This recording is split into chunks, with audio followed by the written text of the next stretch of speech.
আসসালামু আলাইকুম, কেমন আছেন সবাই? আশা করছি ভালো আছেন। আলহামদুলিল্লাহ আমিও ভালো আছি।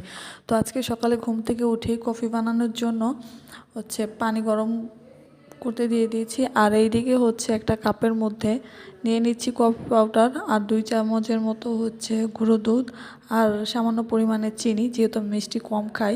তো এগুলোকে নিয়ে চামচের সাহায্যে একটু মিক্স করে নিব সবগুলো উপকরণ একত্রে।